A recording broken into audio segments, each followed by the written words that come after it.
கார்த்திகை ரேவதி சீரியலேருந்து சூப்பரான ப்ரோமோ வந்திருக்கு. நம்ம அதை பற்றி தான் இந்த வீடியோக்குள்ளே நம்ம பார்க்க போகிறோம். நம்ம வீடியோக்குள்ளே போகிறதுக்கு நம்ம சேனலுக்கு யாரெல்லாம் சப்ஸ்கிரைப் பண்ணலையா அவங்களாம் சப்ஸ்கிரைப் பண்ணிக்கிடுங்க. பக்கத்தில் உள்ள பெல் பட்டனை கிளிக் பண்ணுங்க. வாங்க வீடியோக்குள்ளே போகலாம். சாமுண்டீஸ்வரியை தான் காட்டுறாங்க. அவங்க வந்து பேங்குக்கு போயிட்டு வராங்க. அப்போ 5 கோடி ரூபா பணத்தை நீங்கள் காலையில் வாங்கிக்கலாம் அப்படின்னு சொல்லவும் உடனே வந்து சாமுண்டீஸ்வரி சரி அப்படிங்கிறாங்க. அடுத்து பார்த்தோம்னா தீபாவதி வந்து கார்த்தியோட ஆதார் கார்டை கேட்கவும் அப்போ சாமுண்டீஸ்வரி வந்து கார்த்திகிட்ட அவங்க சொல்கிறாங்க, கார்த்தி நாளைக்கு பேங்க்ல இருந்து பணத்தை எடுக்கணும், அதனால உங்களுடைய ஆதார் கார்டு தேவைப்படுது அப்படிங்கவோ உடனே கார்த்தி கொஞ்ச நேரம் யோசனை பண்ணுறாங்க. அப்போ உடனே சரின்னு சொல்லிட்டு அவங்க ஆதார் கார்டு எடுத்து கொடுக்கவும் அடுத்து பார்த்தோம்னா சாமுண்டீஸ்வரி வந்து அந்த ஆதார் கார்டை தீபாவதிக்கு அனுப்பி விடுறாங்க. அப்போ அந்த ஆதார் கார்டில் பார்த்தோம்னா ராஜான்னு பேர் எழுதியிருக்கவும் அப்போ வந்து அவங்க கார்த்திக்கு வந்து அவங்க சந்தேகத்தோடு நின்றுட்டு இருக்கும் போதே ராஜராஜனும் மயில் வாகனமும் அங்கே வராங்க. என்ன கார்த்தி திடீர்னு அத்தை வந்து உன்னுடைய ஆதார் கார்டை கேட்டாங்க, நீயும் கொடுத்த, இப்போ அதை வச்சு ஏதாவது பிரச்சனை வந்துருமான்னு சொல்லி கேட்டுட்டு இருக்கவும் உடனே கார்த்தி சொல்கிறாங்க, அத்தை வந்து பேங்குக்காக வந்து காட்டணும்னு சொல்லிக்கிட்டு ஆதார் கார்டை கேட்டாங்களா, அது பொய்ன்னு எனக்கு நல்லாவே தெரியும் அப்படிங்கிறாங்க.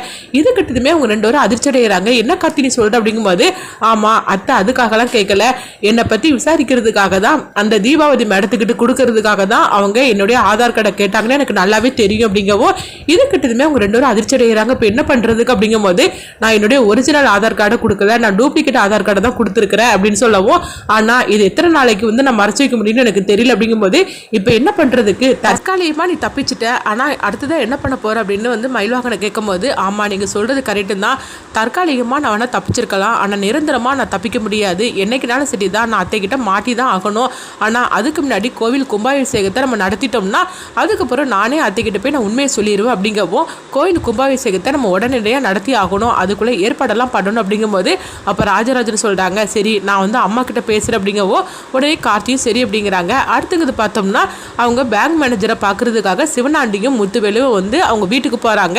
அங்கே போனதுமே நீங்கள் யார் அப்படின்னு சொல்லி கேட்டுட்டு இருக்கவும் அப்போ சிவனாண்டியும் முத்துவேலும் அவங்கள அறிமுகப்படுத்திக்கிட்டுதாங்க.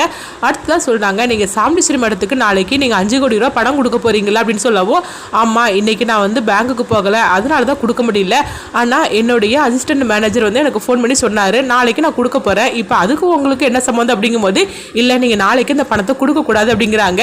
இது கட்டதுமே அவர் அதிர்ச்சி அடைகிறாரு. எதுக்காக நான் கொடுக்கக்கூடாதுன்னு சொல்கிறீங்க அப்படிங்கும்போது, நீங்கள் நாளைக்கு மட்டும் தான் கொடுக்கக்கூடாதே தவிர அதுக்கப்புறம் நீங்கள் எப்போனாலும் கொடுத்துக்கோங்க, ஆனால் நாளைக்கு நீங்கள் கொடுக்கக்கூடாது அப்படின்னு சொல்லவும், இங்கே பாருங்கள் உங்கள் சொந்த பிரச்சனைலாம் வச்சுக்கிட்டு நீங்கள் அதை பற்றிலாம் அங்கே பேச வரக்கூடாது அப்படிங்கவும், இங்கே பாருங்கள் சார் உங்களுக்கு அதுக்காக நாங்கள் எவ்வளோ நாளும் நாங்கள் பணம் தரோம், ஆனால் நாளைக்கு மட்டும் நீங்கள் கொடுக்கக்கூடாது அப்படிங்கும்போது, என்ன என்கிட்டயே பேரம் பேசிட்டு இருக்கிறீங்களா, ஒழுங்கு மரியாதை இங்கேருந்து போயிருங்க, நான் நேர்மையான அதிகாரின்னு சொல்லிட்டு நான் பேர் வாங்கியிருக்கிறேன், எனக்கு இந்த பழக்கம்லாம் கிடையாது, ஒழுங்கு மரியாதையை நீங்கள் போறீங்களா இல்லைனா வந்து உங்களை பற்றி கம்ப்ளைண்ட் பண்ணட்டுமா அப்படின்னு சொல்லவும், என்ன சார் இப்படிலாம் பேசிட்டு இருக்கிறீங்க, உங்களுக்கு எவ்வளோ நாள் நாங்கள் தாரோம் அப்படிங்கும்போது, இன்னும் நீங்கள் இங்கேருந்து கிளம்பலையா, ஒழுங்கு மரியாதை போறீங்களா இல்லையான்னு சொல்லிட்டு அவங்க விரட்டவும், ஐயோ இவர் விட்டுருந்தா நம்மள அவ்வளோதான் ஸ்டேஷனில் போய் கம்ப்ளைண்ட் கொடுத்துருப்பார் போலுக்கு, இப்போ என்ன பண்ணுறதுக்கு மகனே, இவர் ரொம்ப நேர்மையான அதிகாரியாக இருக்கார் போலுக்கு, இப்போ என்ன பண்ணுறதுக்குன்னே தெரியல அப்படின்னு சொல்லிக்கிட்டு சிவனாண்டியும் முத்துவேலும் வரவும் அடுத்து பார்த்தோம்னா சாமுண்டீஸ்வரி வந்து அந்த போன் வந்து அவங்க வந்து சரி பண்ண கொடுத்துருக்காங்க. சாமுண்டீஸ்வரியோட அம்மா சிவகாமியோட கதை முடியும் போது அவங்க பார்த்தோம்னா துரை வந்து இதுக்கெல்லாம் காரணம் முத்துவேலு தான் அப்படின்னு சொல்லிட்டு அவங்க பேசி வச்சிருக்காங்களா. அந்த மொபைலை தான் வந்து அவங்க சாமுண்டீஸ்வரி கையில் கிடைக்கிது. அதை ஆன் பண்ணி பார்க்கும்போது அது வந்து சுவிட்ச் ஆஃபில் இருக்கவும் உடனே வந்து அதை சரி பண்ண கொடுத்துருக்குறாங்க. அப்போ இது எல்லாத்தையும் வந்து சாமுண்டீஸ்வரி வந்து நினச்சிட்டு இருக்கிறாங்க. எப்படி இருந்தாலும் சரி தான், ஆனால் கார்த்தி வந்து என்னுடைய மாப்பிள்ளையாக இருக்கணுமே தவிர அந்த கிளவியோட பேரனை மட்டும் சொல்லிடக்கூடாது அப்படின்னு சொல்லிட்டு அவங்க நினச்சிட்டு இருக்கவும் அப்போ அந்த நேரம் பார்க்க ஃபோன் சரி பண்ண கொடுத்துருந்தாங்களா. அந்த கடைக்காரர் வந்து ஃபோன் பண்ணுறாங்க, மேடம் நீங்கள் கொடுத்த ஃபோன் வந்து சரி பண்ணியாச்சு அப்படின்னு சொல்லவும், ஃபோனை நீங்கள் வந்து வாங்கிட்டு போகிறீங்களா அப்படின்னு சொல்லி கேட்கும் போது, இல்லை எனக்கு இப்போ அங்கே வரைக்கும் வர முடியாது, அதனால நீங்களே கொடுத்து அனுப்பிடுங்களேன், நான் என்னுடைய வீட்டு அட்ரஸும் நான் சொல்கிறேன் அப்படின்னு சொல்லிட்டு அவங்க வீட்டு அட்ரஸும் சொல்லவும், சரிங்க நான் வந்து கடையில் உள்ள ஒரு பையன்ட்ட நான் கொடுத்து அனுப்புகிறேன்னு சொல்லிட்டு அவங்க வந்து ஃபோனை வைக்கவும் அடுத்ததாக பார்த்தோம்னா அவங்க ஒரு பையன்ட்ட வந்து அவங்க கொடுத்து அனுப்புகிறாங்க. அப்போ அந்த ஃபோனை கொடுத்துட்டு 2000 ரூபா வாங்கிட்டு வந்துடும் அப்படின்னு சொல்லும் போது உடனே அந்த பையனும் சரி அப்படிங்கிறாங்க. அடுத்ததாக பார்த்தோம்னா இங்கே சாமுண்டீஸ்வரியோட வீட்டுக்கு வராங்க. அப்போ அந்த பையன் வந்து கூப்பிட்டு இருக்கும்போது கார்த்தி வராங்க. வந்ததுமே என்ன அப்படின்னு சொல்லி கேட்டுட்டு இருக்கும்போது, இல்லை இந்த ஃபோனை வந்து சரி பண்ண கொடுத்துருந்தாங்க, அதை தான் நான் கொடுக்கறதுக்காக வந்து அப்படிங்கவும் அப்போ கார்த்தியும் அப்படியான்னு சொல்லிட்டு அந்த ஃபோனை வாங்குறதுக்காக போகும்போது கரெக்டாக பார்த்தோம்னா சாமுண்டீஸ்வரி வந்துருந்தாங்க.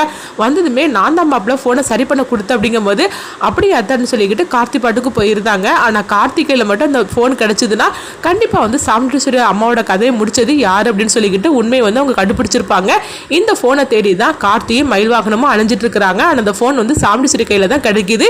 அப்போ வந்து பார்த்தோம்னா சாமுண்டீஸ்வரி சாம்பிடிச்சிட்டு இந்த ஃபோனை வாங்கிட்டு அவங்க ரூபாய் கொடுத்து அனுப்பவும் அப்போ சந்திரகலா வந்து கரெக்டாக வராங்க. வரும்போது அந்த பையன்கிட்ட கேட்குறாங்க, எதுக்காகப்பா வந்து நீ யார் அப்படின்னு சொல்லி கேட்டுட்டு இருக்கவும் அப்போ அவங்களும் வந்து சொல்கிறாங்க, இந்த மாதிரிக்கு மொபைலை வந்து சரி பண்ண கொடுத்தாங்க சாம்பிடிச்சிட்டு மேடம், அதுதான் நான் கொடுக்கறதுக்காக வந்து அப்படிங்கவும், என்னது மொபைலை வந்து கொடுக்கறதுக்காக வந்திருக்கானா, அக்காவோட மொபைலில் ஒரு ரிப்பேராக இருக்குமோ அப்படின்னு சொல்லிட்டு நினைக்கவும் அப்போ அந்த பையன்கிட்ட கேட்கும்போது அப்போ அவங்க வந்து சொல்கிறாங்க, இந்த மாதிரிக்கு ஒரு வயசான ஒரு ஃபோட்டோ தான் அந்த மொபைலில் இருந்துச்சு அப்படின்னு சொல்லும் போது இதை கெட்டதுமே அவங்க சந்திரகலாவுக்கு வந்து சந்தேகம் வந்துடுது.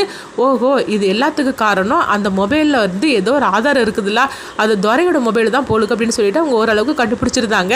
சரி, இதை அக்கா வந்து ஓப்பன் பண்ணி பார்த்துடக்கூடாது, அதுக்குள்ளேயே அந்த ஃபோனை நம்ம எப்படியாவது எடுக்கணும் அப்படின்னு சொல்லிட்டு அவங்க வந்து சாம்பிடிஸ்வரர் ரூமை எட்டி பார்த்துட்டு இருக்கும்போது அப்போ சாம்பிடிஸ்வரர் இந்த ஃபோனை வந்து ஆன் பண்ணிட்டு இருக்கவும் அப்போ பேங்க்லேருந்து ஃபோன் பண்ணுறாங்க, மேடம் நீங்கள் கேட்ட மாதிரிக்கு நாளைக்கு வந்து 5 கோடி ரூபா பணத்தை நீங்கள் வாங்கிட்டு போயிடலாம் அப்படின்னு சொல்லும் போது அது பேசிக்கிட்டே அவங்க வெளியே வந்துருந்தாங்க. அந்த மொபைலை வந்து அவங்க பெட்ரூம்லேயே வச்சிருவோம். உடனே சந்திரகலா அந்த மொபைலை எடுத்து ஜன்னல் பக்கமாக அவங்க வெளியே தூக்கி வீசியிருந்தாங்க. எப்படியோ வெளியே தூக்கி வீசியாச்சுது.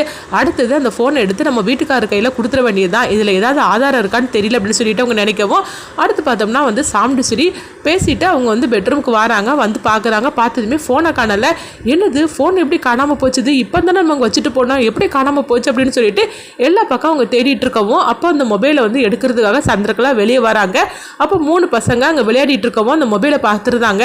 பார்த்ததுமே என்னது மொபைல் இருக்குது, சரி இதை நம்ம கொண்டு விற்றோம்னா நம்மளுக்கு ரூபா கிடைக்கும், இதை கொண்டு நம்ம வந்து செல்ஃபோன் கடையில் கொண்டு வித்துடலாம் அப்படின்னு சொல்லிட்டு அவங்க எடுத்துகிட்டு போகவும் சந்திரகலா பார்த்துருந்தாங்க. பார்த்ததுமே டே தம்பிங்களா நிலுங்கடா அப்படின்னு சொல்லிட்டு அவங்க பின்னாடியே போகிறாங்க. ஆனால் அந்த பசங்க வந்து அவங்களை கவனிக்காமல் போயிட்டு இருக்கவும் இங்கே பார்த்தோம்னா சாம்பிடிஸ்ட் வந்து மொபைல் இங்கே தானே இருந்தது, எங்கே போச்சோ தெரியலன்னு சொல்லிட்டு அவங்க வீடு ஃபுல்லாக அவங்க ரூம் ஃபுல்லாக தேடிக்கிட்டு இருக்கவும் என்னன்னு தெரியலையே, நம்ம வச்சிருக்க பொருள் எல்லாம் வந்து ஒப்பப்போ வந்து யாரோ எடுத்துகிட்டு போகிறாங்க, எப்படி வந்து அது யார் எடுக்கிறாங்கன்னு ஒன்றும் புரிய மாட்டேங்குது அப்படின்னு சொல்லிக்கிட்டு ரொம்பவே குழப்பத்தோடு இருக்கவும் அடுத்ததாக பார்த்தோம்னா அவங்க கார்த்தியை கூப்பிடுறாங்க. அப்போது சொல்லுங்க அப்படிங்கும் போது இங்கே பாருங்க மாப்பிள்ள, தீபாவளி கழிஞ்சதுக்கு அப்புறமா நம்ம வீடு ஃபுல்லாக நம்ம வந்து சிசிடிவி நம்ம வீடியோ வைக்கணும் அப்படிங்கிறாங்க.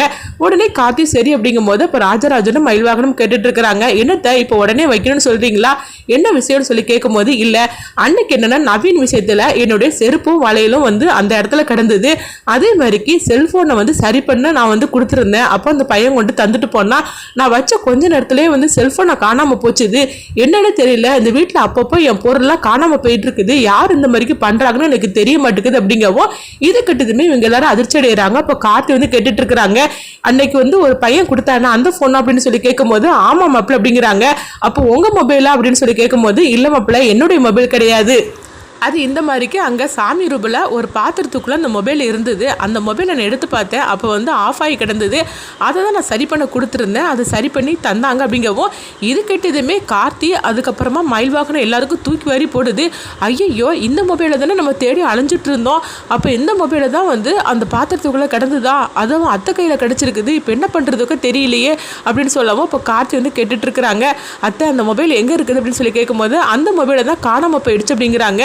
இது கிட்டதுமே அவங்களுடைய சந்தேகம் எல்லாமே சந்திரகலா பக்கம் திரும்புது. அப்போ இந்த வந்து சந்திரகலா தான் அந்த மொபைலை ஏதோ பண்ணியிருக்கிறாங்க அப்படின்னு சொல்லிட்டு அவங்க அதிர்ச்சி அடையவும் அந்த மொபைல் மட்டும் கிடச்சிட்டுனா அதாவது அவங்க சாம்பிடிஸ்வரோட அம்மாவோட கதை முடிஞ்சதுக்கு காரணம் அந்த முத்துவேலுதாங்கிற உண்மையை வந்து நம்ம கையங்கலமாக ஆதாரத்தோடு நம்ம கண்டுபிடிச்சி கொடுத்துடலாம், ஆனால் இப்போ இந்த மொபைல் எங்கே இருக்குன்னு தெரியல அப்படின்னு சொல்லிட்டு அவங்க எல்லாருமே அதிர்ச்சி அடையவும் அடுத்ததாக பார்த்தோம்னா அவங்க கார்த்தியும் மயில்வாகனமும் ராஜராஜன் இவங்க 3 பேர் தான் காட்டுறாங்க. அப்போ அவங்க 3 பேருமே பேசிகிட்டு இருக்கிறாங்க, நம்ம எந்த மொபைலை தேடிட்டு இருந்தோமோ அந்த மொபைல் அத்தை கையில் கிடச்சிருந்து இருக்குது, அப்போது சந்திரகலா தான் இந்த மொபைலை எடுத்துருக்கணும், இப்போ என்ன பண்ணுறதுக்கு கார்த்தி அப்படின்னு சொல்லி கேட்டுட்டு இருக்கவும் அடுத்தது இங்கே பார்த்தோம்னா வந்து சந்திரகலா வந்து அந்த பசங்களுக்கு பின்னாடியே போனாங்களா, அந்த பசங்க வந்து ஒரு கடையில் அந்த மொபைலை விற்றுட்டு போயிடவும் அப்போ அந்த மொபைலை வேலை கொடுத்து அவங்க வாங்கிட்டு வந்துருந்தாங்க.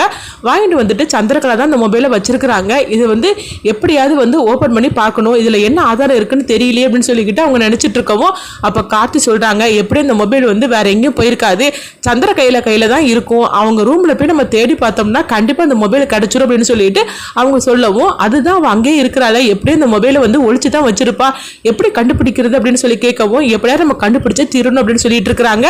அடுத்ததாக பார்த்தோம்னா தீபாவளி வந்து அந்த ஆதார் கார்டை வச்சு பார்க்குறாங்க. அப்போ ஒரு இதில் வந்து அவங்க வச்சுருக்கிறதுல வந்து கார்த்திகேயன்னு சொல்லிக்கிட்டு அவங்க கார்த்தியோட ஃபோட்டோ இருக்குது, இன்னொரு இதில் பார்க்கும்போது ராஜான்னு சொல்லிட்டு இருக்குது, ராஜாங்கிற ஃபோட்டோவை தான் சாம்பிடிஸ்வரி அனுப்பி வச்சுருப்பாங்க. அப்போ உடனே வந்து அவங்க சொல்கிறாங்க இந்த 2 ஃபோட்டோ ஒன்றா தான் இருக்குது, ஆனால் பேரும் மற்ற எல்லாமே வந்து வேறு வேறையாக இருக்குது அப்படின்னு சொல்லிட்டு இருக்கும்போது அப்போ அவங்க கூட உள்ளவங்க சொல்லிட்டு இருக்கிறாங்க, ஒருவேளை வந்து 2 பேரும் வந்து டபுள் ஆக்டராக இருக்குமோன்னு சொல்லி கேட்டுட்டு இருக்கும்போது உடனே வந்து அவங்க தீபாவளி சொல்லிட்டு இருக்கிறாங்க, இல்லை அநேகமாக அப்படி இருக்காது, ஒருத்தர் தான் 2 2 பேரும் நடிச்சிட்டு இருக்காங்க அப்படின்னு சொல்லவும், என்ன மேடம் நீங்கள் சொல்லிட்டு இருக்கிறீங்க அப்படிங்கும்போது, ஆமாம் இவங்க 2 பேருடைய ஃபோட்டோவும் பாருங்கள் ஒன்று போல தான் இருந்துட்டு இருக்குது, பேர் மட்டும் தான் வித்தியாசம் தெரியுது, அதனால இந்த 2 பேரும் ஒரே ஆளு தான், இவங்க தான் வந்து டபுள் கேரக்டர்ல அவங்க நடிச்சிட்டு இருக்கிறாங்க, அது கூடிய சீக்கிரமே நான் கண்டுபிடிக்கிறேன் அப்படிங்கிறாங்க. அடுத்து பார்த்தோம்னா கார்த்தி வந்து அவங்க சந்திரகலாட்ட இருக்கிற அந்த மொபைலை கண்டுபிடிச்சிருவாங்களா.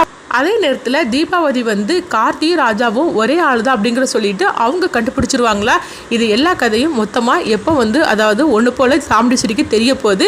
அதுக்கு முன்னாடி கார்த்தி வந்து என்னெல்லாம் பண்ண போகிறாங்க, நான் தான் வந்து கார்த்தி அப்படின்னு சொல்லிக்கிட்டு உண்மையை சாமுண்டீஸ்வரிகிட்ட சொல்லிட்டு இந்த மொபைலையும் வந்து சந்திரகலாட்டிருந்து வாங்கி அதையும் வந்து சாமுண்டீஸ்வரிகிட்ட காட்டுவாங்களா என்னன்னு சொல்லி பார்க்கலாம்.